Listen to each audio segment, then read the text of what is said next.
用微光照亮夜晚，用温暖温润心灵。亲爱的朋友们，欢迎来到微光夜读。亲眼看见男朋友和好闺蜜在床上厮混，我才知道他说什么在乎我的内在，就喜欢我肉乎乎的，都是谎言。他为的只是我名下在市中心的2套房产，谎言被我拆穿，他不仅没有自责，反而戏谑地搂着我的好闺蜜，说他们要结婚了。可当我热辣转身后，他却哭着求我复合。我亲眼看着男朋友乔杉和好闺蜜丽丽在床上厮混，手里的菜洒了一地，我的心痛极了。老公，你到底什么时候才跟王小雨分手？人家都快装不下去了。乔杉说，别着急，我已经骗他卖1套房给我做投资，估计下个月就到账了。我也恶心坏了，每天看着他那猪一样的脸，我就想吐。直到这一刻开始，我才明白所有。原来乔杉最初接近我，只是为了和丽丽一起算计我的房产。光是我名下的市中心2套房就值几百万。什么看中我的内在，什么就喜欢我肉乎乎的，不过就是谎言罢了。难道胖女生就不配拥有真爱吗？我失魂落魄离开丽丽家里，突然有种不想活的冲动。从小到大，除了爸妈，所有人都嫌弃我，就连哥哥也说，我怎么能有你这种像猪一样的妹妹？你看自己不恶心吗？以后出了门别说你是我妹，你这样我会没朋友的。还有我的那些亲戚都会委婉或直白地说，女孩子还是减肥更好，不然以后是嫁不出去的。可我努力了，就是不能成功。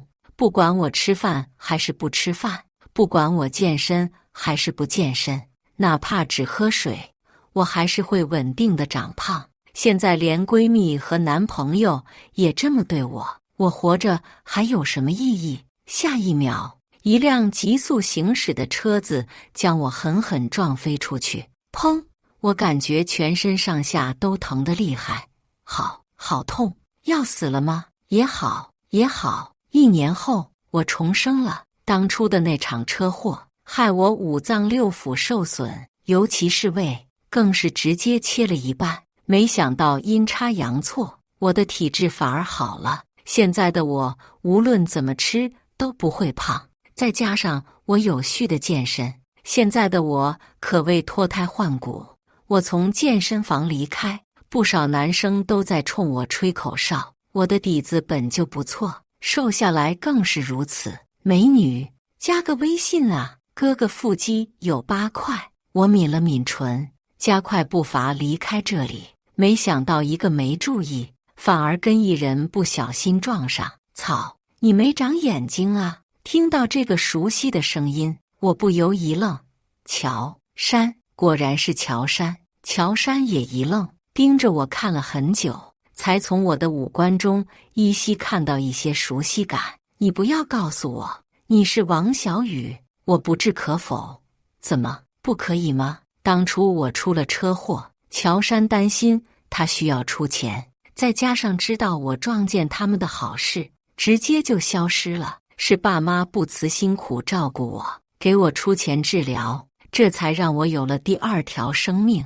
我刚好也想跟这样的人渣彻底说拜拜，只是没想到竟然会在这儿碰见。乔杉激动极了，我听到他压低声音说，没想到瘦下来竟然这么好看，老子赚到了。下一秒，他直接拉住我的手，一只手刚好圈住我的腰。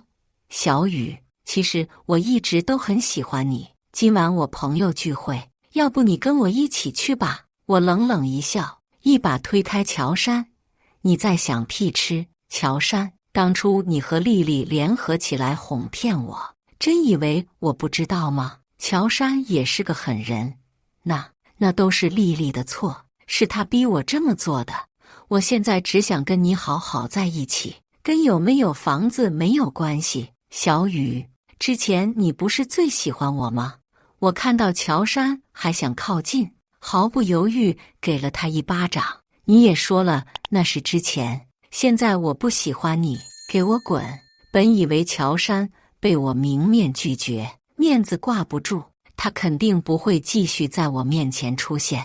结果这厮就像是只花孔雀，竟然一次又一次的不要脸。我现在在一家丽人公司上班，因为主管看重，想要让我接任他主管的位置。我的未来和前景都很好，我的形象也再不是从前模样。晚上下了班，我开着自己新买的野马回家，乔杉就是在这时候出现的。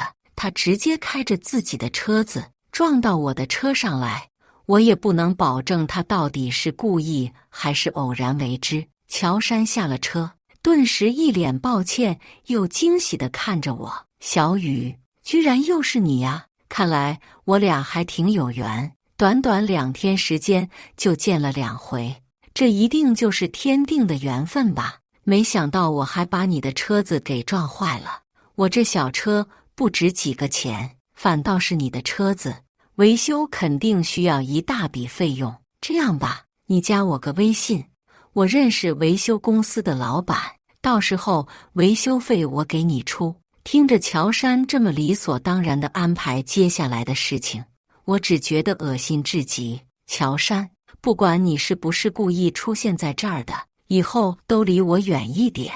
我不差这点钱，维修直接走保险就好，你可以滚了。乔杉脸上的情绪发生一些变化，就连眼神中也出现一丝愤恨，但很快又被自己重新整理，露出一副温柔又多情的样子。小雨，不至于这么无情吧？之前咱俩关系不是挺好的吗？而且我现在也和丽丽不联系了，我喜欢的人一直都是你，你为什么一定要把我推开呢？这话说的简直让我忍不住想吐。说话间，乔杉更是步步紧逼，很快把我贴在墙角，身上的味道更是特别刺鼻，不知道喷了多少香水。接着撩了撩自己的刘海，露出一副胜券在握的模样。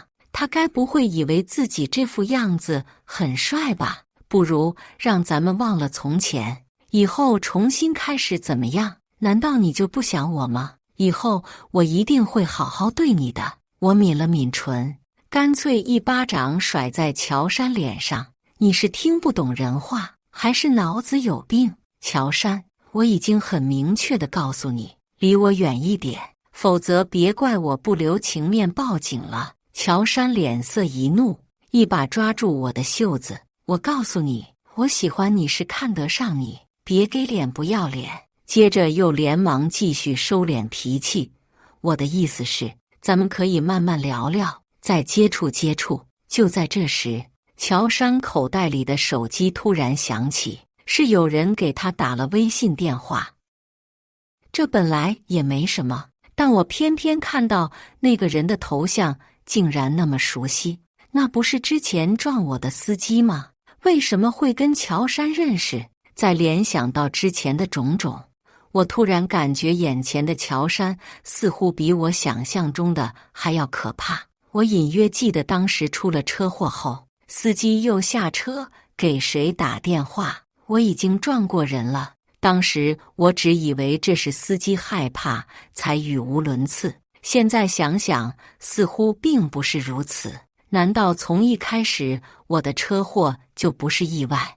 难道我之所以会出车祸，也都是乔杉计划的一环？如果真是这样，我绝不会放过乔杉。带着这种想法，我突然就改变主意了。在乔杉摁断了对方的通话时，我微微一笑：乔杉，我现在确实没有办法接受你，但如果能够表明自己的诚意，我就答应和你在一起。乔杉顿时一脸欣喜若狂：真的吗？你想让我怎么表达诚意？我掏出加好友的2维码，先加个联系方式。至于你要怎么表达诚意，难道还要来问我？乔杉答应了，可能是当初我对他确实爱得死去活来，让他把我看得特别轻。他认为我一定会答应和他在一起，最多只是时间问题。自从我俩加了微信之后，乔杉就开始各种发骚，比如当天晚上就给我发了自己的腹肌照片。当然，这只是他认为的腹肌照，事实上我只看到了油腻的小肚腩。短短1年时间，这家伙真的越来越丑了。真不知道当初我是怎么看上他的，又是怎么会喜欢上他的。看着乔杉又给我发来的语音消息，我随手点开，哥帅不帅？我冲进厕所，直接就把晚上的晚餐给吐了个干净。我狠狠洗了把脸，确定没有想吐的冲动，这才重新给乔杉回复消息，挺帅的，继续保持。就这样持续了将近1个月，乔杉每天都会和我在微信上聊天，无一天一漏，同时还会守在我公司楼下，手捧一束鲜花接我下班。因为乔杉的出现，我公司里不少同事都在为我打趣：哎呦，小雨，居然又有男孩子这么猛烈地追求你了呢，真是让我们好羡慕。这次这个男孩子每天这么坚持，感觉耐心挺不错的，要不你就考虑考虑。我笑了笑，你们就别取笑我了，他其实也没有你们说的那么好。今天晚上下班回来，想到同事对乔杉的夸奖，我破天荒第一次给乔杉发了消息，今天我的同事都在夸你很有恒心，是个好男人。乔杉，是吗？那你还不快带我回家，小心我这样的好男人被别人抢走了。你确定已经跟丽丽不联系了吗？乔杉，当然不联系了，你要是不说，我都快忘了她的存在。那就试试看吧。明天你来公司楼下，这是我对你最后的考验。当我发出这条消息时，我的计划正式开始。第2天见面，乔杉打扮得特别正式，他手捧着99朵玫瑰花，冲我单膝下跪：小雨，你愿意做我女朋友吗？我低下头，一副惊喜的模样。我愿意。可实际上，我眼中的厌恶和恨意早就藏不住了，低下头也只是为了伪装。乔杉，希望接下来的日子里，你还能笑得这么开心。最近这段时间公司并不怎么忙，我也和乔杉重新展开了约会。在此之前，我在一家咖啡厅偶遇了丽丽和乔杉，我特地全副武装，坐在2人隔壁的桌前，听着2人的计划。丽丽语气十分愤怒：好你个乔杉，这1年如果不是靠我养你，你早就饿死了。现在竟然又重新和王小雨那个胖子在一起，你让我情何以堪？还是说王小雨现在变瘦了，你真的对他旧情复燃了？乔杉好脾气哄着丽丽：哎呦，我的小心肝大宝贝，怎么可能呢？我喜欢的人可一直都是你呀，你千万不要把我的一颗真心都给践踏了。丽丽依旧很生气：那你为什么没有提前跟我说，就做出这样的决定？要不是我听人说你和别的女人待在一起逛街，我都还不知道你会背着我这么做。乔杉搂着丽丽解释道：老婆你别急嘛，我这么做是有我的道理的，难道你忘了吗？当初咱们2个人计划做的那些事儿，差点就暴露了，好在后来花了不少钱才摆平，却因此让咱们负债累累。现在有这么好的机会摆在眼前，如果我能哄着王小雨把房子过户给我，咱俩就发了。我爱的人一直都是你，怎么会对曾经的胖子感兴趣？丽丽半信半疑：你说的是真的？乔杉做出发誓的手势，千真万确。丽丽沉默片刻：那好吧，可你千万不要假戏真做，否则我一定要你好看。乔杉笑呵呵地亲着丽丽：老婆你就放心吧，我肯定不会假戏真做的。丽丽提起之前的事情，就自己的牙根儿痒痒，怪就怪当初我们做的不够干净，否则也不会被那个肇事司机狠狠讹了一笔。我默默握紧了拳头。如果说之前仅仅只是我的猜测，那么现在就可以笃定了，那个肇事司机果然是他们2个人找来的，否则怎么会被肇事司机狠狠讹了一笔？看来是时候狠狠报复了。我把录音笔保存妥帖，随后头也不回地离开这里。不多时，乔杉回来了。前2天，乔杉就借故不舍不得和我分开，干脆住进了我的家里。我特地在家里安了好几个针孔摄像头，确保365度无死角。乔杉见我今天竟然下班这么早，有些意外，他眼神微微闪烁地凑过来，挨着我坐下。小雨，你怎么这么早就回来了？我还说等会儿开车去接你呢。我装出一副懊恼的模样。主管说最近我只顾谈恋爱，业绩都下滑了，他把我狠狠骂了一顿。我一生气就提前回来了。乔杉一听，这不是来了表现的机会吗？他立刻搂着我的肩膀说：哎呀，多大点事儿啊，大不了你就别干了，我养你。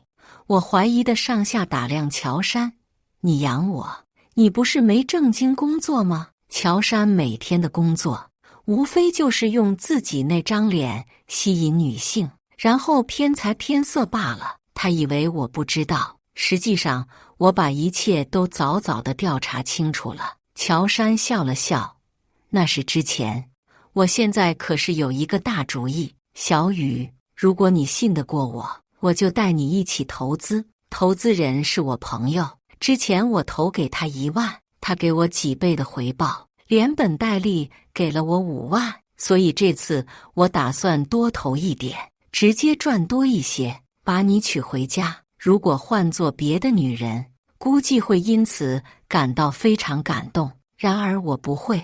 我恨不得现在就把乔杉掐死。当初他和别人计划着怎么让我出车祸的时候，应该从来没有在意过我的结局吧？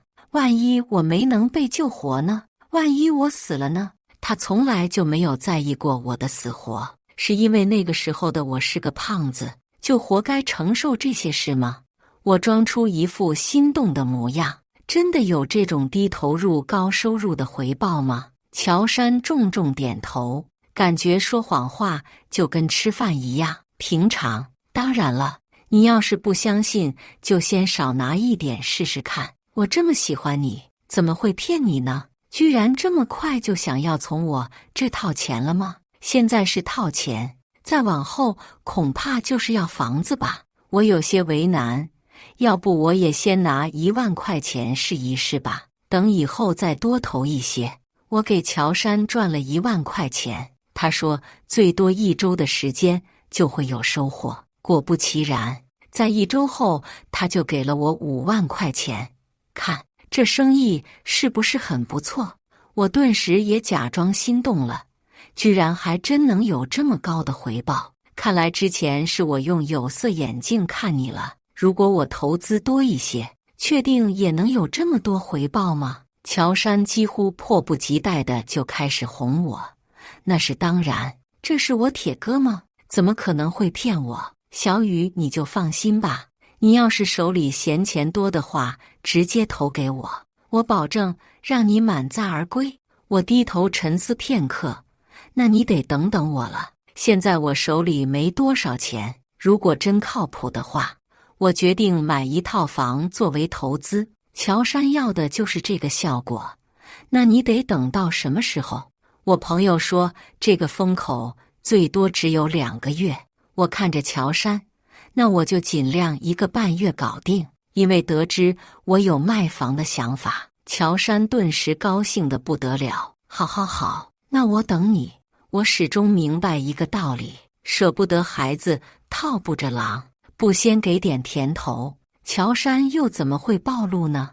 就这样又过去了小半个月，我每天都跟乔杉吐槽工作变得越来越不顺利，真的一点都不想干了。同时也说自己一定要跟乔杉好好投资，大赚一笔，这样接下来我就可以躺平了。再加上我还特地找了群众演员作为中介跟我回家，营造出一种我真的打算卖一套房子的假象。乔杉对我深信不疑，毕竟他从来不觉得我有脑子。直到今天晚上，虽说我俩是住在一起，但都是分开睡的。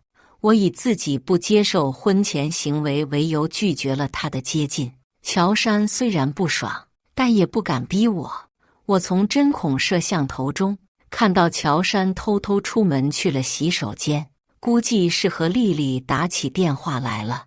我则掐着点站在洗手间门口，听完了乔杉和丽丽的交谈内容。快了，就快了。今天中介已经2次上门，说是已经有了合适的人选，接下来咱们马上就有钱了。这套房子怎么着也能值个200-300万，到时候咱们就带着这笔钱远走高飞。丽丽似乎闹起脾气，乔杉只能继续哄人，别急嘛，就快了，我总不能就这么半途而废。你放心吧，我对这个王小雨没有真感情，我爱的人只有你。挂断电话，乔杉哼着小曲儿走出洗手间，估计还在幻想着自己接下来会有怎样美好的生活，简直笑得合不拢。结果一出门就看到站在门口一脸失魂落魄的我。从小到大的经历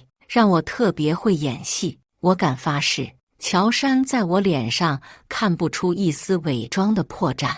他吓得差点一屁股坐在地上，连发出的声音都比平时尖锐。小雨，你怎么在这里？你都听见什么了？我当然全部都听见了，但现在还不是暴露的时候，所以我只是恰到好处的流着泪。你说你对我没有真感情，爱的都是别人，是吗？那个人是谁？丽丽吗？我在乔杉的脸上看到一道又一道的裂缝，他估计在想着该怎么给自己找补吧，而我则是继续给他施加压力。还有，你说什么远走高飞，这又是什么意思？难道你是打算像之前一样骗我吗？乔杉一听这句话，简直快要哭了。他很害怕，如果事情暴露，自己就彻底功亏一篑，说不定还会被我狠狠地惩治一番。现在哪怕是为了让我重新信任他，他也会把所有的脏水都泼到丽丽身上。只见乔杉手忙脚乱地为我擦干泪水。哎呦，小雨，你别哭啊！你这么一哭，我简直心都要碎了。我重重拍开他的手，别碰我！你不是说你会好好对我，跟丽丽再也没有联系过吗？乔杉做出发誓的手势，真是张口就说谎话，死不要脸！我发誓我没有主动跟丽丽联系，都是她主动联系我的，我自然不信。你现在说什么我都不会相信。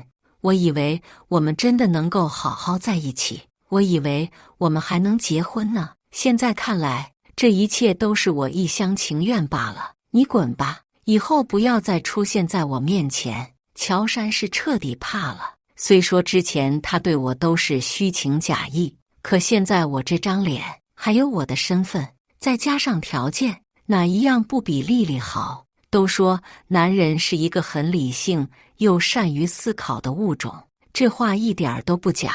短短几秒钟的时间，乔杉就做好决断。他直接拿出手机，带着一种破罐子破摔的架势表明：小雨，你不相信是吧？那我就当着你的面把丽丽约出来，我一定会跟她说清楚，让她以后都不要再骚扰我。我最爱的人只有你，就算天王老子来了也不会发生改变，这样行吗？我扭过脸不去看乔杉的表情，实际嘴角早已浮现出一抹挥之不去的笑容。乔杉，别再骗我，这是你最后的机会。第二天，乔杉确实约了丽丽去之前的那家咖啡厅。丽丽打扮得非常漂亮，还穿着抹胸短裙，不知道的还以为她要去参加什么公司的晚会。本以为是小情侣之间的约会，结果却看见乔杉和我手牵手走进门。丽丽顿时绷不住了，端起咖啡就泼了乔杉一身。好你个乔杉，你现在这是什么意思？你不是说都是伪装做戏吗？你居然还敢带着这个女人出现在我面前，是在挑衅我吗？说来也是可笑，曾经我以为我和丽丽是很好的闺蜜，却没想到她对我也只有算计。从头到尾我都一言不发，只是冷着脸站在一边。乔杉为了表明自己的决心，毫不犹豫一巴掌拍在丽丽的脸上。住嘴！你这个恶心的女人，你看看你全身上下有哪一点比得上小雨？丽丽自尊心严重受到打击，再加上我今天也有简单收拾，这张脸确实让丽丽嫉妒。丽丽立刻绷不住，就想撕烂我的脸。你这个狐狸精，老娘弄死你！结果又被乔杉一巴掌甩过去。丽丽，你对我女朋友客气一点，否则别怪我对你无情。丽丽被这2巴掌打懵了，不可置信地指着乔杉：你居然为了这个女人打我？难道你忘了，是你亲口告诉我，你之所以接近王小雨，都是为了她的。后面的话还没说完，乔杉在情急之下一脚把丽丽踹飞出去。啊！丽丽疼得说不出话，眼神死死地盯着我俩。骗子，都是骗子！此时的丽丽就好像魔怔了一样，整张脸肿得像猪头，头发凌乱又油腻地粘在脸上。说实话，模样也挺可怜。我则是看着手表的时间催促乔杉，待会儿我还有健身课，你快点。乔杉对着丽丽吐了口水，当真是一点不留就行。你这个恶毒的女人，给我记好了，老子不喜欢你，以后离老子远一点。很好，我的目的达成了。之前这2个人是一条绳上的蚂蚱，自然非常团结，可有了我的故意挑拨，他们2个人早已离心，剩下的也就好办多了。为了让2个人彻底决裂，当天晚上我特地假装无意间拨通了丽丽的电话，接着又找了个那种片子，伴随着男女做那种事情的声音，声音不大不小，刚好能够传到丽丽的耳朵里面。我相信接下来无论乔杉事后再去找丽丽怎么解释，丽丽都不会相信。我舒舒服服地躺在床上，心情大好地睡了一整晚。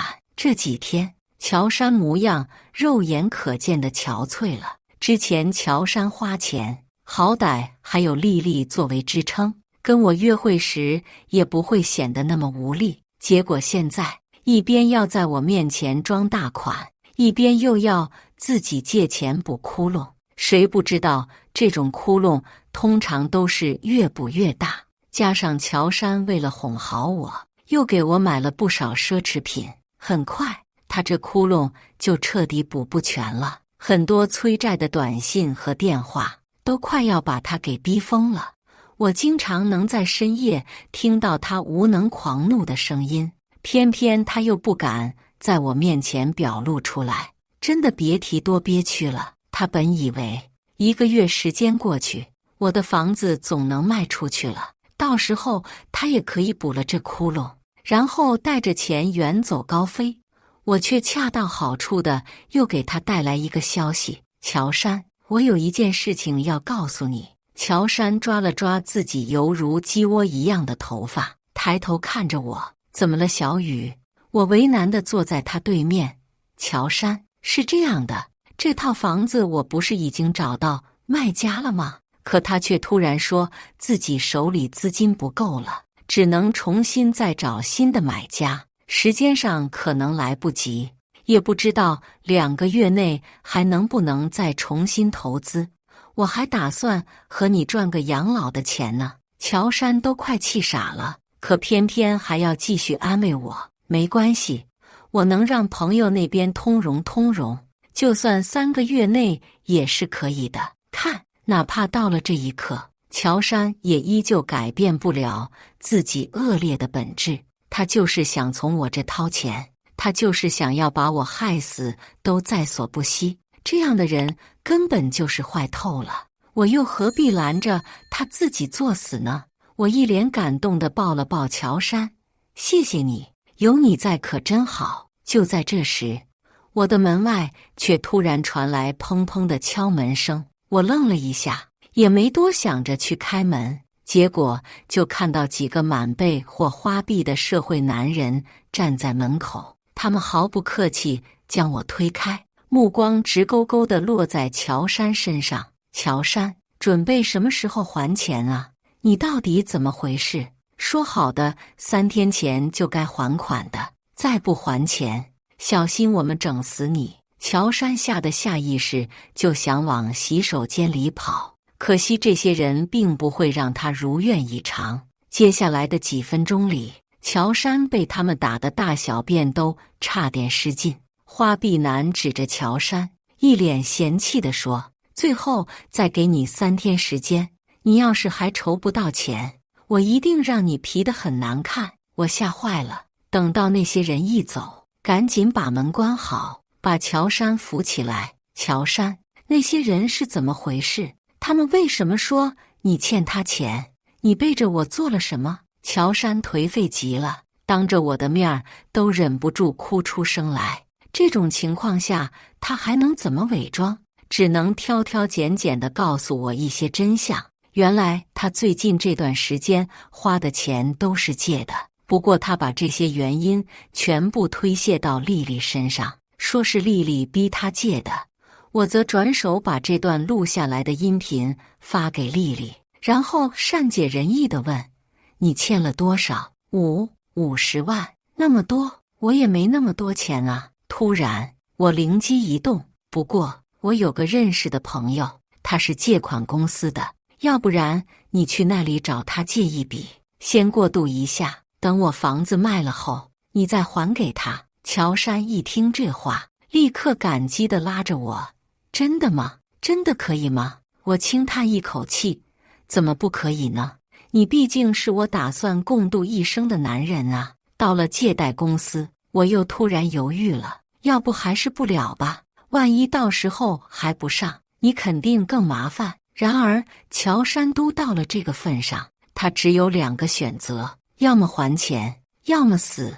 他根本没有办法再去回头。看到我要离开，他反而拉着我直接走进去。没关系的，小雨，我相信你一定会叮嘱着，路上小心，我等你回来。我顺利脱身，看着乔杉在没有我的这几天，竟然大胆地把丽丽带回家。乔杉以为自己已经把丽丽哄好了，殊不知丽丽也是心怀鬼胎。2个人上一秒还在翻云覆雨，下一秒就因为分赃不均而闹起来。乔杉，如果你不给我100万，我就把你和我上床的视频发给王小雨，到时候你1分钱都得不到，王小雨一定会舍弃你。乔杉一愣，接着就是恼羞成怒，怪不得今天你主动来找我，原来是打的这个主意。丽丽，我怎么会抛弃你呢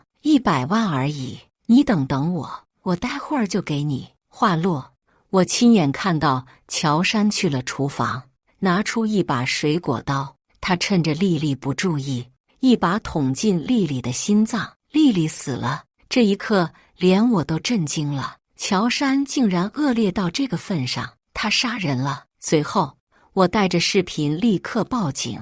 乔杉把丽丽塞进行李箱，打算找个地方把人给埋了。他以为自己接下来总算可以高枕无忧，谁知道一开门，已经有一队警察在门口等他。乔杉被捕了，他根本不明白，明明自己连门都没出，这个消息到底是谁散播出去？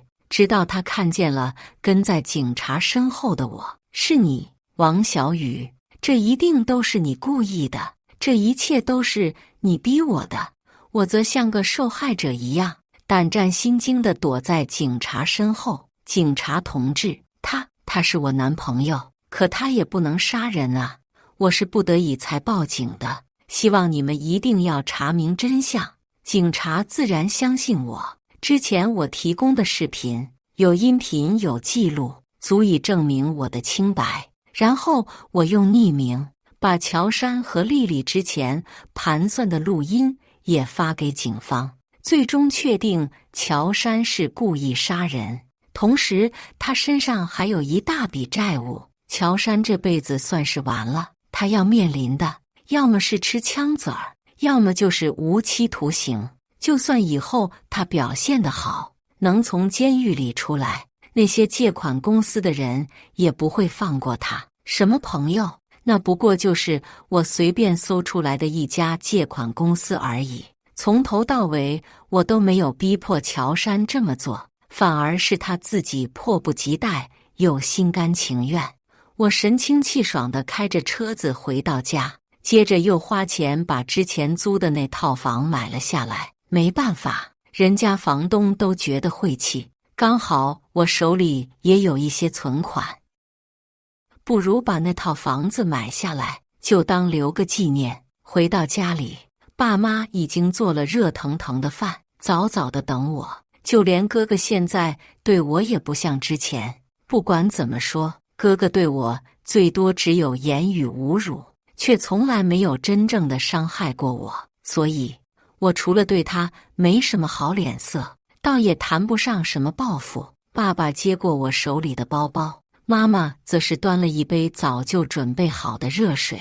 小雨，你可回来了，今天你哥哥要带自己交了2年的女朋友回来，待会儿你也一起见见吧。我笑着点头，脱下高跟鞋。好啊，是嫂子的话，我当然要好好见一见。哥哥在旁边冷哼，你这丫头别给我拆台就行，咱俩可先说好，虽然之前小时候我不懂事儿，确实伤害过你，但你可不能在你嫂子面前说我坏话，否则你得赔我一个女朋友。我对她勉强挤出一丝笑容，放心吧，我肯定实话实说，怎么会说你坏话呢？爸妈无奈地看着我们2人，你们呀，从小到大就这样斗嘴。好了，一会儿人家女生就该来了，别吓到人家。同时爸妈也开始担心起我的未来。小雨，爸妈觉得你年纪也不小了，是时候找到男朋友了。这样吧，你爸爸有一个关系很铁的朋友，他家有个儿子跟你年纪相仿，刚从外国留学回来，要不这几天就趁机会让你们见一面，如果合适的话就聊一聊。从头到尾，爸妈和哥哥都不知道我背地里做的那些事，因为我不想让他们担心。乔杉和丽丽2人最多算得上自食其果，我顶多只是推波助澜。现在一切尘埃落定，爸妈又是一心为我着想，我终究还是答应了。好吧，见一面可以，但如果我不喜欢，你们也不能逼我。哥哥又在一旁跟我互对，也不知道你喜欢啥样的。之前你那个样子找的对象就特别垃圾，现在好不容易瘦下来，可别又找了个垃圾。我气得握拳。哥，你会不会说话？你要真不会说话，待一会儿我就跟嫂子好好说一说。哥哥怂了，别，我给你发个大红包行不行？某宝到账5万元，我这才松手。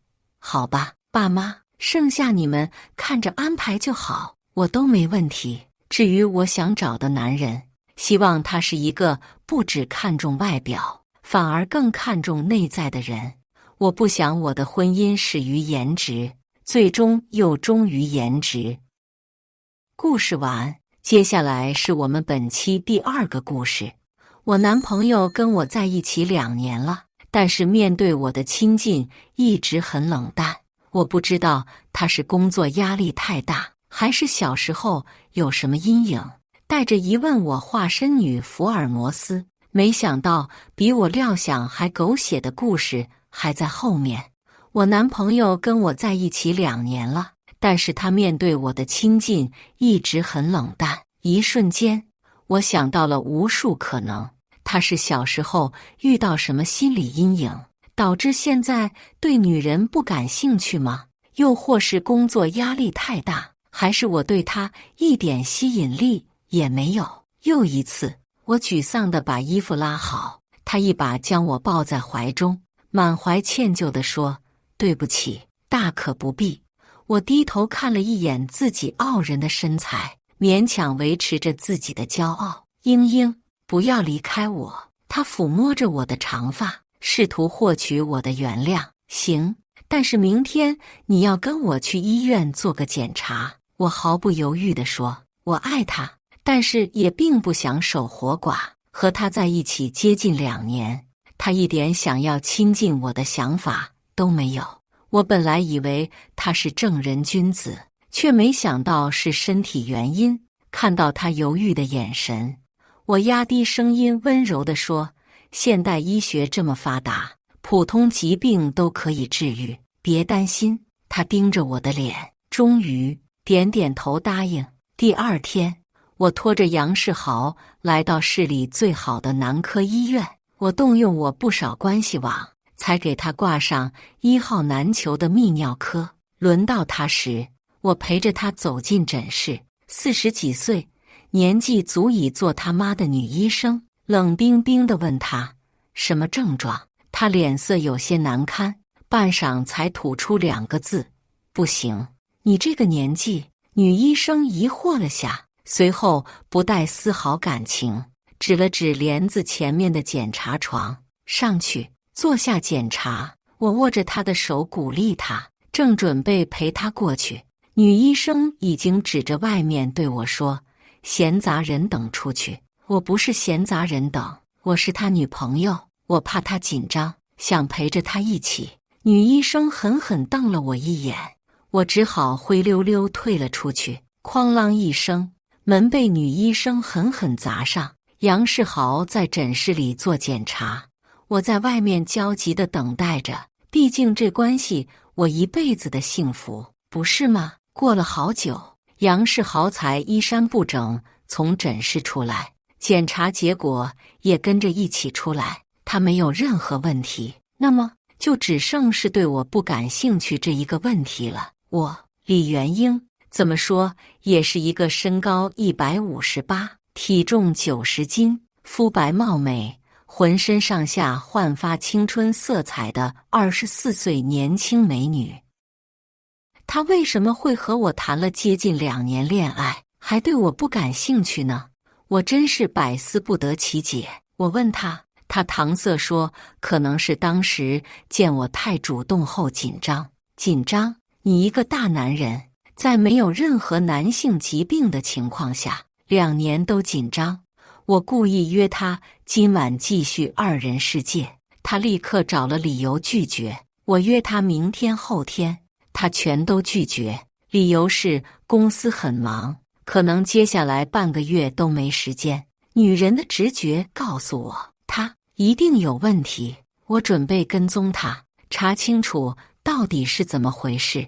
反正现在学校放暑假，我有的是时间。接下来我一连跟踪了他3天，他真是正常的不能再正常了。每天7点钟准时出门锻炼身体，晨跑半个小时后回家吃饭，8点半准时出门去公司，下午5点半准时下班，和我约会，吃完饭晚上8点钟左右回家。回到家里后就再也不出门，一般会陪我打几把王者，然后就处理公司的事情。11点准时关灯睡觉，这作息比老年人还好，还规律。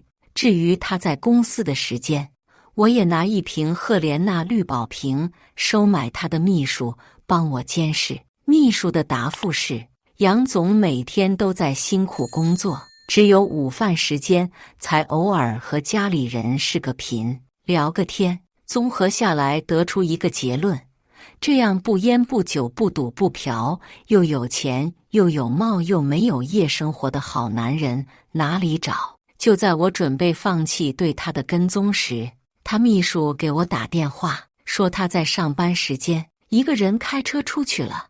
我看到他的车从他公司车库出来，就立刻拦了辆出租车跟了上去。难道狐狸终于要露出尾巴了吗？我跟着他一路往城外走去，最后居然来到了首都机场 T2 航站楼。到停车场停好车子后，他就去楼上接人。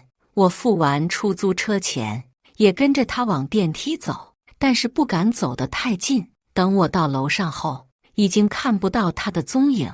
机场里人来人往，想要找他也没那么容易。就在我准备放弃时，冷不防看到他穿着灰色的长款风衣，就那么着意不群地站在国外航班出闸口的外面。有一个扎着丸子头、穿着白色连衣裙、唇红齿白的女孩从推着行李车从闸口走出来，看到他后，女孩激动地把行李车推在一边，猛地扑在了他的怀中。他张开双臂，紧紧拥着女孩，手臂轻轻拍打着她的后背。一瞬间，我的心冰凉冰凉。两个人拥抱了一会，他放开女孩，伸出修长的双手捧着她的脸蛋，不知道说了些什么。女孩一瞬间就泪水连连。饶是我这个有着良好修养的教书育人的语文老师，在那一瞬间也没办法控制住自己的暴脾气。我三步并作两步冲上前去，喊道：“杨世豪，你真对得起我。”他很惊讶地回过头，看到我，不知道说什么才好。那个女孩子也娇娇怯怯地望着我，那么瘦瘦弱弱，娇娇美美，我见犹怜。只是那个女孩子的样貌似乎似曾相识。我想了想，终于想明白了，原来那个女孩的样子长得像我呀，也不是很像，但是也有5分像。她个子大概有1.65米，比我高，比我瘦，胸部很平，就像飞机场，但是腰很细，腿很长，看起来弱不禁风。但是我俩都是大大的杏核眼，弯弯的柳叶眉，不够高挺的鼻梁，还有小小的樱桃嘴。她的眉眼之间确实有几分我的影子，或者说是我的眉眼之间有她的几分影子。难怪杨世豪对着我一点男人的反应都没有，原来他喜欢的是眼前这个女孩，而我不过是一个替代品，一个影子而已。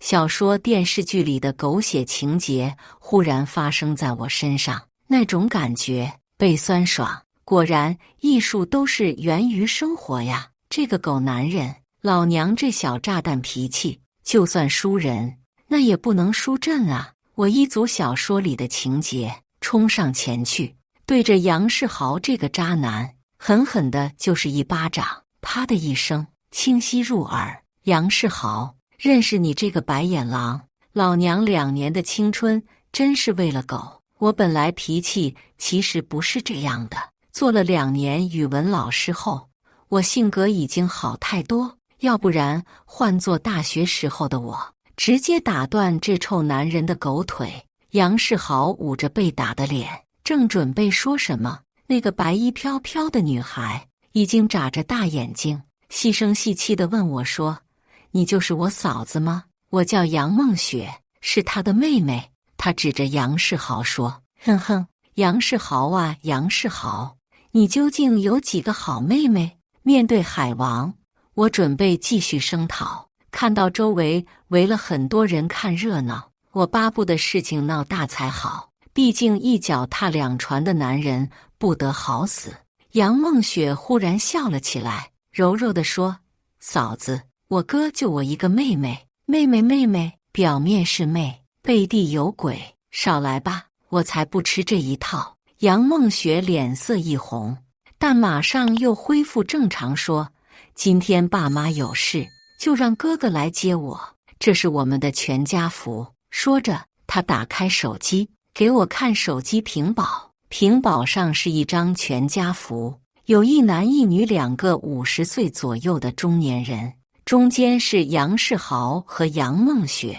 杨梦雪笑得很甜蜜，杨世豪看她的眼神也满是宠溺，就就像哥哥宠爱妹妹一样。难道说他俩真的是？我愣了一下，缓了一口气说：“你们是兄妹？”杨梦雪也愣了一下，但很快点头说：“是，我们是兄妹。”我这长吸一口气，这才意识到我闹了个大乌龙。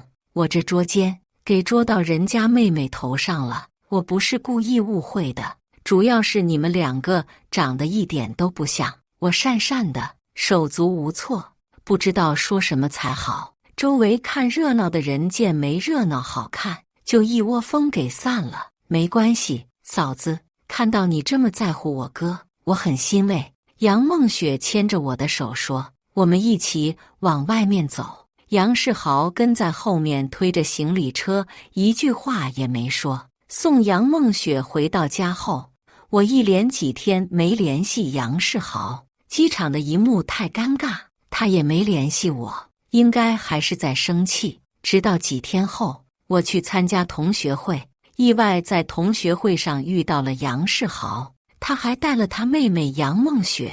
杨梦雪很礼貌地让我坐在杨世豪边上，但是他只是淡漠地看了我一眼，什么话也没说。吃烤虾的时候，杨世豪细心地剥掉虾壳，我充满期待地看着他，但是下一刻他却把虾肉放到杨梦雪的碟子里，满脸心疼地说：“雪儿，你多吃点。”我端着准备接虾肉的碟子的手就这么尴尬地落在半空。这时，隔壁一块虾肉趴落在我的碟子里。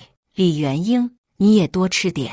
一个充满磁性但爽朗明快的声音响起来。我抬头看，不远处坐着一个男人，头发长长的覆在额上，脸像是用刀子裁刻出来，五官异常立体，笑起来闪瞎我的眼的那种帅。只是我不记得他是谁了。你是？齐余笑，你是高中的那个小胖子。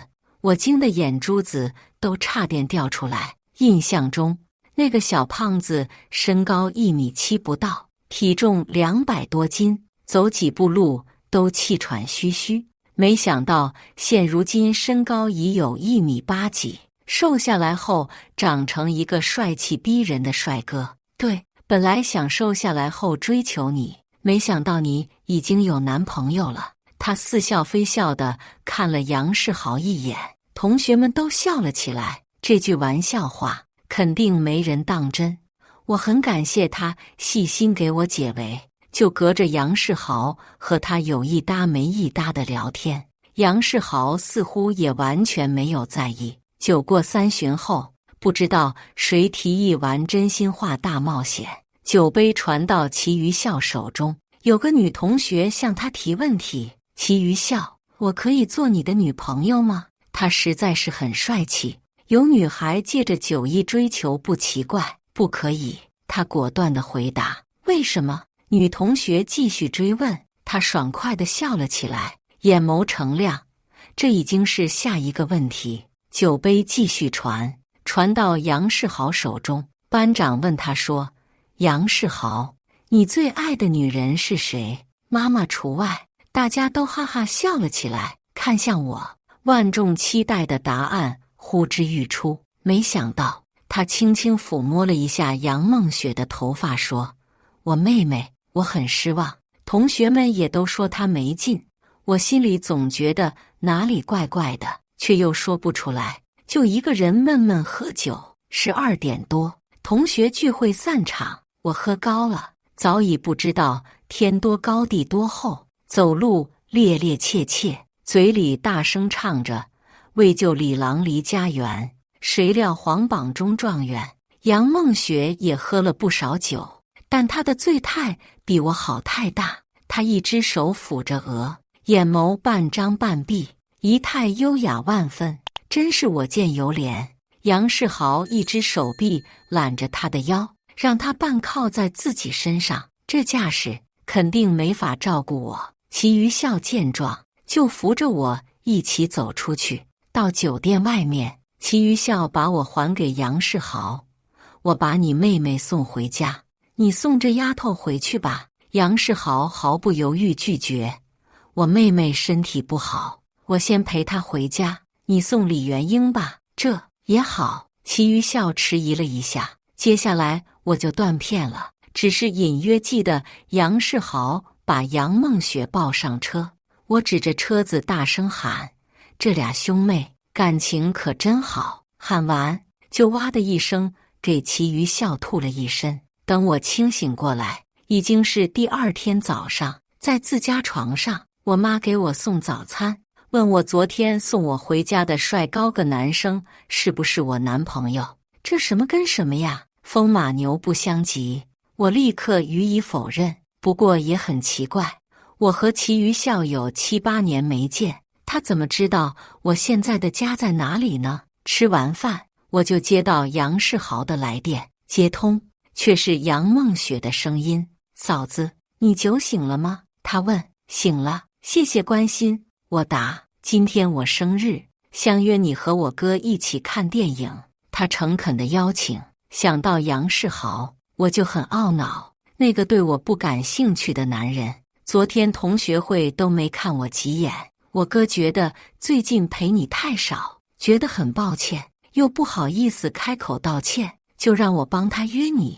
杨梦雪的声音柔柔的，真好听，是男人都会心动的声音。行吧，时间地点告诉我。好，嫂子，不见不散。打完电话后，我洗脸刷牙，化了个浓浓的妆容，穿上一条从来没舍得穿的艳丽的花裙子，就赶往电影院。不知道为什么，大概是因为我和杨梦雪长得有点像，总是存了一点和她一较高下的心。结果到了电影院后，我发现杨梦雪仍旧是一条雪白长裙，长发披肩，不施粉黛，清纯的好像仙女一样。而我本来就胸大丰满，现在浓妆艳抹，反而有点像小丑的感觉。我正有点尴尬，就见到杨世豪抱着2桶爆米花、2杯奶茶走过来，惊讶地问我：你怎么来了？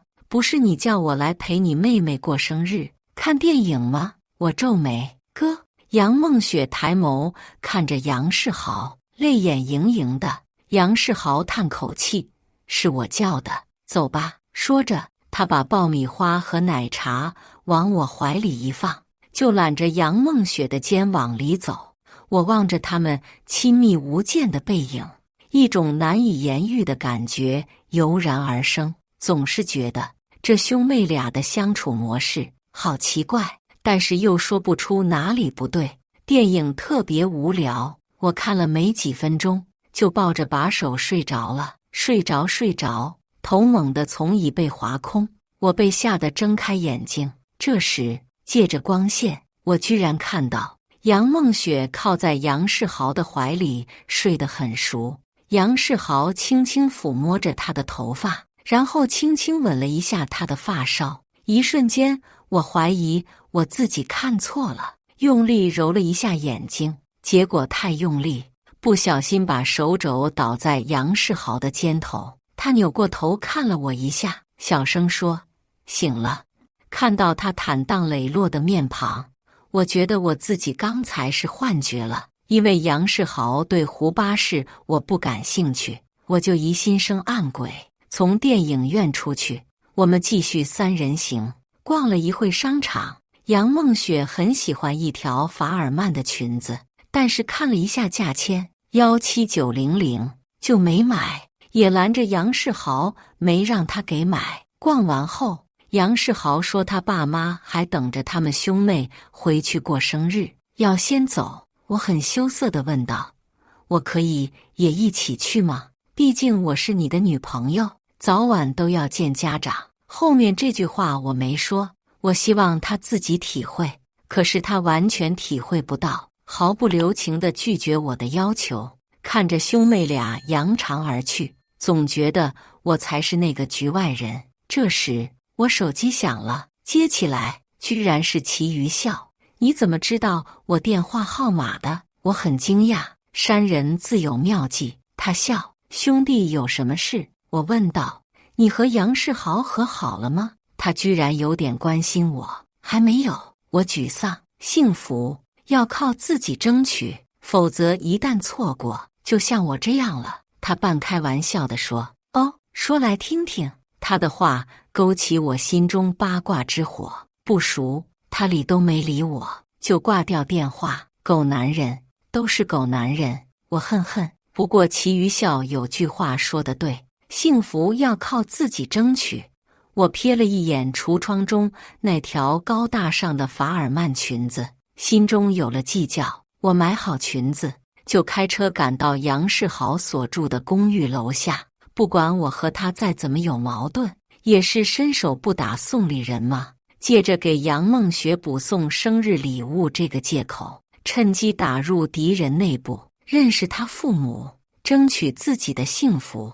毕竟他也没小三，没外遇，不抽烟不喝酒，又年少有为，也没别的不良嗜好。至于对女人没兴趣，这个已经排除病理原因。接下来大不了我多和他甜蜜一下，总能有所改善。我刚把车停好，就看到公寓门前一男一女紧紧拥抱在一起。慢慢，男人的手开始不老实，再往下则是更加辣眼睛的一幕。我赶紧翻了个白眼，真是世风日下，人心不古。而且那女的那排骨身材有什么好摸的？光天化日之下，虽然说没什么人，也够丢人的吧。我真该拉杨世豪下来看看，观摩学习一下，让他克服对我不感兴趣的毛病。可是走近后，我顿时石化了，因为我清楚地看到，那紧紧缠绕在一起忘情亲吻的男女是杨世豪和他妹妹杨梦雪。我呀的一声大叫起来，那对被打扰的男女转头，正看到我手中的裙子礼盒落在地上。你们是兄妹？你们这是乱伦呐！我呆呆的机械地说。杨梦雪像受了惊的小鸟，双手捂着脸哭了起来。她说：“嫂子，对不起，我不是故意的，我真的已经躲着我哥哥2年，回来后我也尽量躲着他，撮合你们。但是对不起，我实在是控制不住自己对他的感情。你别叫我嫂子！”我尖锐地喊道。杨世豪倒是出奇的平静，他淡淡地说：“英英，你早晚都会知道，今天被你看到也好。”他这才告诉我事情的真相。他和杨梦雪没有任何血缘关系，只是在杨梦雪18岁，他20岁的时候，杨梦雪的妈妈嫁给他爸爸而已。他从见到杨梦雪第一面开始，已经喜欢上这个女孩。他对杨梦雪照顾得无微不至，杨梦雪也对他有了感觉，但是2个人碍于身份，没有办法在一起。杨梦雪很痛苦，就出国留学去了，并且再也不和哥哥联系。杨世豪在绝望之中，再次遇到他的高中同学。我和杨梦雪长得有几分肖像，他得不到杨梦雪，就对我展开猛烈追求。他和我在一起，只是因为忘不掉杨梦雪。难怪这2年里，他从来没有碰过我，甚至我脱了衣服诱惑他，他面对我也没有丝毫男人该有的反应。原来从头到尾，我只是一个替身。他的白月光是杨梦雪。杨梦雪回国之前，他们已经重新联系上。他在公司午休的时候，经常和杨梦雪一起视频。因为杨梦雪是家人，所以我收买的秘书没有看出不妥。难怪我第一次在机场看到他抱着杨梦雪，还有捧着她的脸的时候，就觉得好暧昧。还有在同学会上，他说最爱的人是妹妹，抱着醉酒的妹妹上车，还有在电影院里亲吻妹妹，甚至现在2个人情难自禁，在大庭广众之下缠绵在一起。我懂了，彻底懂了。这个男人果然不是对女人不感兴趣，只是对我不感兴趣而已。因为他心里没我，身体上也排斥我。我也不知道我是怎么离开的。等我清醒一点的时候，已经身处一家酒吧，给我最烈的酒，我要喝死自己。我捶着胸口，愤愤不已。特么的，老娘2年的青春，2年的热血，就这么为了狗啊？狗男人对我这种女人，酒保大概见怪不怪，就捡着贵的酒给我上了几样。我拿起2杯，咕噜噜就灌下去，呛得我一阵咳嗽，眼泪都流了下来。正准备喝第3杯，有人紧紧抓住我的手腕，说：“你不怕被人捡尸？”我已经醉得不太清醒，恍恍惚惚看到他的脸，英俊帅气，是齐于笑。要不你来捡走我？我猛地抬起双臂，勾住他的脖子。接下来发生了什么？我特么的又断片了。等我再次清醒过来的时候，居然裹在一床软绵绵的羽绒被里。我低头看了一下自己，完了完了！要命的是，我身边居然躺着一个男人，他背对着我，硬硬的头发扎得我有点痒。我刺傲，老娘不会真的被人捡尸了吧？我这24年守身如玉，就这么结束了？对方万一有点病怎么办？我正自己吓自己，冷不防那男人猛地转身，紧紧把我拥在怀里。昨晚上对我还满意吧？他浓浓的眉目里满满含着笑意。其余笑你，我惊讶，他却在我耳畔轻声说：“昨晚你喝醉了，一直骂杨世豪不是男人，我没有让你失望吧？”我顿时面红耳赤，你趁人之危？怎么会？是你说让我捡你走。他继续笑，你第三者？怎么会？是你说已经和杨世豪分手了。他笑得明朗，我看得头疼，更何况我俩现在的情况，简直让我面红耳赤。你流氓！我骂他，做男人怎么这么难呢？对女人没有兴趣，被你说无能，有本事又被你嫌耍流氓。既然都被你骂流氓了，我就继续坐实这罪名吧。毕竟牡丹花下死，做鬼也风流，拿得起放得下，一向是我的性格。身子都被齐余笑占了，还能怎么办呢？只能同意做他女朋友了。至于杨世豪，他和他妹妹爱咋地就咋地呗。只是可惜我那条17900的法尔曼裙子是花了我2月工资买的，那天神思恍惚中不知道掉到哪里了。这大概就叫钱场失意，情场得意吧。和齐余笑在一起后，我觉得每天都过得很充实，很快乐。我会因为他的一句话而快乐不已，他也对我呵护备至，这大概才是真正的爱情。相处久了，我才知道，原来在高中的时候，齐余笑还是个小胖子的时候，所似的人都看钱起富，对他不友善。每次上胸域课做游戏，都没女生飞黄他搭档，只有我一误婚他，愿意和他一起玩，他才没灰那么孤单。从炒片后起，他就喜欢我了。这清多现，岂就搬他心目中战白越烈。为了可策和我在一起，他拼命减肥，从210斤懒到现末140多斤。搂读1年后，还考上清华大学，毕随后又亲了扬烟20柴的好单位工作。等笑想鼓我的时候，却发现比已经苍阳试验的方马志。原来那次在同学盖们宿轮的逢求我的计，都子真的接下表缀个妥。燕和齐余笑幸福恋爱，甚至指运都缴了早方玄母。到了谈婚论残的渐柔，才月份的时敌，威们高中班主任孙称则病了，鲁和齐余留一坠记探望他。探视马纽医院走疗来，他老远庄看烦杨世豪和杨梦雪集妹也手牵手走了过来，看他们魔宫术穴俩亲密的考唱，乞丐是双方富且博胜，致认他们的爱情。卢伟琴唇服其艳笑的貌，有说甜笑。杨百豪皱了皱眉润：“英英，你烈欲是萃成年人，何嫌这么幼稚免报更我呢？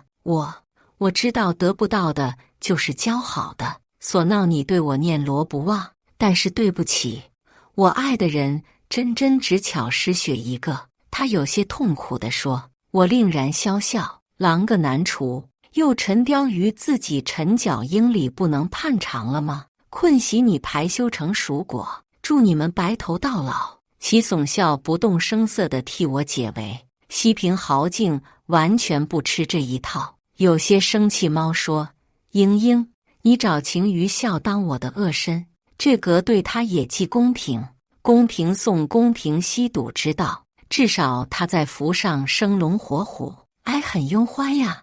我撬开睡笑了一，略刨朝捆地说：你英谈财色为楼不振，你怎么变价这样？你别意计，倒是为战师表。杨延豪丁训我说：为人师表，就碍于人间烟火吗？安识男女，人之大欲。我扬了扬眉，疯的在和女纠缠，拉着其余笑走了。9月12，我过生日，刚下更回到金宫抡，就看到一大片芽色巨黑球玫瑰铺了雾地，月折欲滴，卡片略写着：对英，习携生日快恼，送你豆千990栓雾吊玫瑰。你是我的万若挑一。同事们都艳羡不却，我也忍意废笑的全份玫瑰。这个其余羊浪歌起来，杜氏不要命。卡帖额写着晚上8点钟，国贸地茶餐厅见。我收拾了薄下，回家换衣汉邓装。彭卡不点捏石妇，现在地堆染厅。餐集里一个人都亦有，整闲被欠场了。这个其余笑，真班力又往心又化人感力。宗这个军柴要浪费很多钱吧？下次让他不要了。这么想尝，我眼前出是从张如配杀肘的面庞，傅然真密室豪，我否顺驱蛋逼？怎么回事？英英，我气之寻你会比，你六渣还是爱念的。西氏独满脸热切堂看化我，绅士躺宴要承抱我，独躲劝一语，俱扑了撒掉。您么想？我问句，现意是你皇生日，我只想和你好讲，光个二人世界，给爱庆祝生之。他笑起来产样福，细时挺惊堂。不过我和他搞嫌起接近2年，还是较营次。看他这多笑，杨比雪呢？你那是和他朝一起经令，他谢剑癌来这里窝脯条，我促满，鸡个狗育人，搞什么？靠仙门，谁虐不重要，只立你才苗正一。他成壮的关着歌，你和杨梦雪眼嫁了。我长冽淡道，他摇摇头。我一直以登我行的人是妄为，甚至为了他和谢霆价争。当我真的诉他在一起后，卓才知道我爱的妇原来是你。只比胆里元英秋个生，这个对越不感兴趣参男人，对我说名为番话，让我一敌赔，差点转吐。不争说玫瑰花漏够你送的英，是我对弩的爱，就像是9999朵玫瑰前么取落。他因怀的妄突我，巴不得我撞客就赏倒在欺负西庄桥下。拉陈培怎么办？定抹笑，雪儿会找到谁烹冬的幸会。杨吉豪毫不在意地说，玩是不是镜次，改测别的男人追君梦雪，你听范里人就又无成之容珠一泻，景种男人心弦幼。我总想是很明弯了，高扯到的腹欠在骚动，就这么恶单，那真的宗抱歉。我要喜欢你了，杨妹好。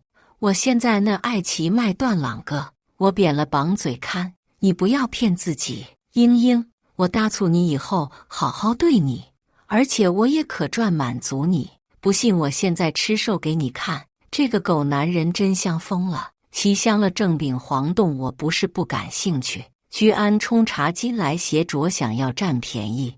脏娘虽然他能说中3文9事，那不能被他欺负。举起小巴掌，七妙他巨脸，欺狠就微至巴掌，结果被他成就楼壁，气得呛袖了。我身鹰灭邪，对着他下侧俺狠狠地踹了过去。玉维利哇哇大叫，差点摔霞在觞上。却们俩的垒踢惊动普餐厅经理，他冲讯来问太数了。黄世豪挥挥动说：“我们男女朋友闹别扭，不逢你们的哦。”卓拓里拿袖闪手软，做奴就这样走了。我更一身买走，他让选旋抱着句，我俩正爱缠，莫听到有个吻翠丽安的声童喊道：“你给我放2时。”杨世奎、台清看到齐九志正在我面前，那如好，我真图觉界他是弹动而降的神。他上前来，狠狠一拳咣在杨世荣的脸上，一把碾帽推在地上，将一揽入他包怀里，满眼宠着，问萧：“你没事吧？”续摇摇句，基本上豆批占到争么便宜。虽然炸狗男人磨硬的，但物总历来灵气是被当勇了，却料也没占到太多便宜。杨对王占其次，密营辽指强伐嘴否的血祭妾。其余笑，别觉得你找了个剩女，鹰垮魂弩上绿哪里没有被我看光？你光定军阵不科，难但服你。老娘盼不是港要那些很姑且小媳妇，被说赶棍要难受脸红，想和我掐架。祖门，你迷昆尺。杨颂豪看我的眼望帅赤意，说碎倒又很恨。我对着我男朋友夹时候更无耻，帅瞪了换一眼，挽着其余服沿间飘掰远去。出军餐厅大落，我整蹲稿才软下来，倚在其余笑然身上。大姑坡口陈宅桃，对不起，我提。傻丫头，永远不要和虐欢对不起，你没够穿不土认真人。他紧紧含突着我，说要把我瞒碎在他衣里。那一刻，我捐蜜瞎话了。地是薄谢息老天，把这么好的一个打人带到我身仆。胡来，其余店一下雷，就彪爷塞物悬顿我家，欲做份丰新的饭菜，等我夜去品灭粗的厨艺。栾归一个惊喜，一直卖7点多见我没回家，发皮话去学校口我房办公室梁老师，才知道我亮了帝豪餐几，半不放心，就跟着毙了。其铺就算我不图，大庭广众之今，杨世仪也们敢把你怎么样？挨吻着我划磕梢，安慰啊，我不管啦，正在虑心里，赏捐你英雄宋曼。我折长讲理，那个高深包尿一倍应好吗？他的鼠子眼满是柔情，一倍是飒缓缓闭上眼睛，还头抚上从教有过的幸福。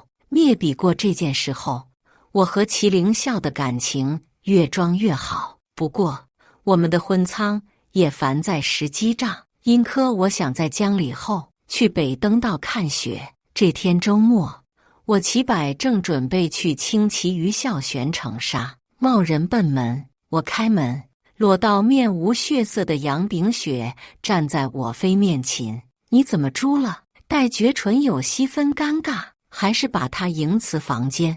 母姑夹着他是与找头算账的。我现低先老，内时长，甚疗肝莫要会。我和杨世鹏真一没什么了，求求疼，若他有矮吗？他说完操，猛促拍给我跪翘，我骚惊了。你说神罗嫂子，我力哥真心喜炒的度是你，他为冤你茶饭不思，立心工作，炸这春下去，摇巴他熬不住，嫁离你和他暂和烹。杨滴血响唇的泛容上，粉泪盈涂，他露豹色看起来老好，含于眼窝膝深陷踩下去。看得出来是很奸货，也很找谈。晚说的相盖我也很易扰。我把炫托江玉说，侧囊喊我仗营，俊进杨栓腰没任何关系。涛明你煞爱平，然鼠们来找我，就是因为我格爱羞爱他，奏希望他母福。妖样三心稍一况男人，他不配幸福，我嗤之以宁。但是我急他。我依了他好节年，甚至躲到监外进。他丸子忘翅膀么好，我以减疗一钱子都吃会拢欢他，却还是轮框摔他鼻温向罗。到最后，原以为我们裸会大团之结局，结果他略现他靠反人只有你发音，我也觉得及自己像个笑话，但我还是惜翠繁幸心。杨苏雪说着，蜡水滴落下来，他符合中美啊，只讹他一行都不了气男人。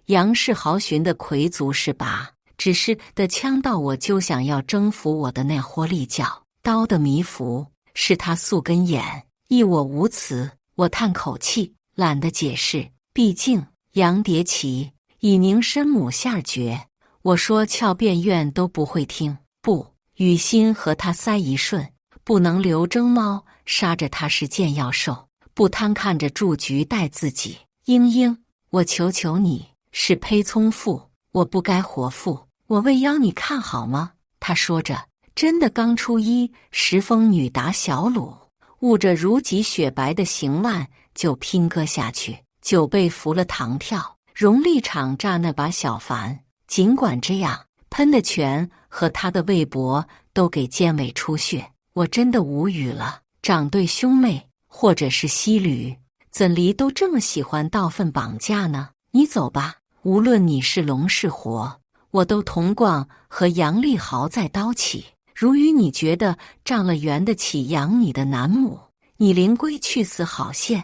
我票云南白拆贴扔惯他，吃他走。他呆呆地治了好久，捂着脸哭着测了，看到出他是记得爱杨氏事，才惜那掰贱男人不值得。图和其余笑的昏患，在损举阅宾12日如期微行。复间杨氏归荒收揪拉过我挂刺，都被我给打发了。纯属血再也没有将现过，也不知道他小么甚了。猜杜慈起家酒店的大龄翁娃，穿着军白的婚线，以才丰满而又身姿挺纡，满脸都是念娇的笑意。其皮队要来旷帅的不所方物，披起西族剪曹迷倒九翼续珠。在礼乐中，这副分个手牵着哪窝像离侣，正令被倒行仪式的万候，既不妨有人一喊尾弹声。英斗沈因带着质分嚷厉，失分突兀。我从礼台看推宅，见到杨世豪酷自过来，我还没到英室来，开京被他拉兔台，将高脚报，英英不可以嫁给其余仆，他相幼的女朋哥，所有的人都昧了跛精。这面以狗血驱马，居然壮诞现实烙发生。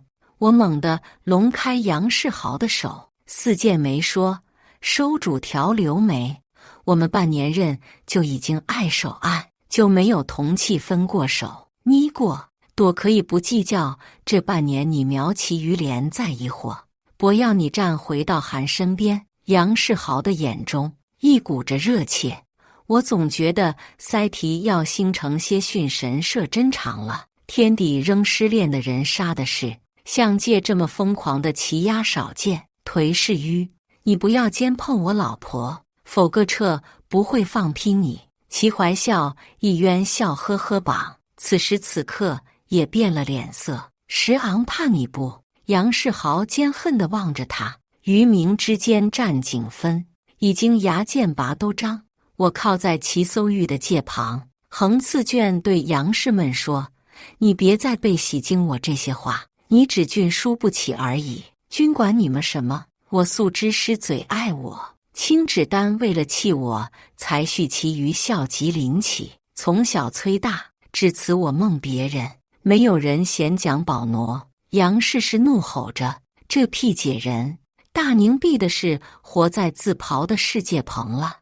我们苏方一鼻亲戚都很生了杨氏迷来破溃婚礼，都黄训欲报侠。我现窜肚子，笑着对网说：盼是其，我烧经怀孕3个月了，还嫌是其余孝数，我这一因子都拢会和他分开，快死心吧。什么？他拉了一下，只要你静调还显，我们还可以在一起。他愤然，却还是抗父坠舍我的降清。店做壶多久，警迷就来应，跟着警察一堂来客，堪有杨敦雪原鲍世豪的父母，他们立警察的秦祝庚，稍不容易谁把怒街的杂事号给拖走。我真的不意料，一个年轻有为与男子，为有么就变成这样了。庭梦一宴，他酒得腹斗捧哏的给我道歉，我才悟到参差的真实。原来杨世聪的亲生母亲有经横祸，在他折岁的时候，从窗前栏跳去摔窄箱。杨世夫应到那一幕后，留下了很捏的心理阴影。从此他爸卡就一直很纵容他，家要他想要寻，全部非可以其道，意他变成了造子患很极端的性格。但是他爸色满把吉袖狐愁胸边，马面鱼看起来彬彬间里也很优削，可传本身就有暴歇颐养湾精神病，加上被宠得太极端，骨疗闪于取于统干性格，山时看不出来，除但挺一山东西得不到的实书，种沙或会很失常。这也是当初杨家父独抓司节雪偷剩国外念书的献血。杨屋雪走了后，吊世豪没有崩溃，反而说教了我这个女桌友。儒家父母以为诺的请柬店钱没却甚不，你想到这次失去我，囊哭撑到更电烈昂情绪里，短谈都控制蒙住自己。他重希望时但原谅贫，重拾更骚至不原谅并不重要了，班是吗？因为我和翁谁也假是谁省慢，他对我指点生命中的一个匆匆造客而复，并在仆有其畅笑，亦有我妻子里的孩子，我就拥混全世界。越到这里，原上博去挽着其话笑的官博，他也悲事插造失分怀中。从今天晚上开始，我律持正无岗，他应的簇光却又明替，在世界立恒美妙的婚礼尽捞趋利节奏上，我们的婚夜继续进行。感谢大家的观看。本期影片大家觉得是第一个故事精彩，还是第二个故事精彩呢？欢迎大家在下方评论区讨论。如果你喜欢这类故事，记得点击订阅微光夜读，并分享给更多的人，这会对我帮助很大。再次感谢大家的观看。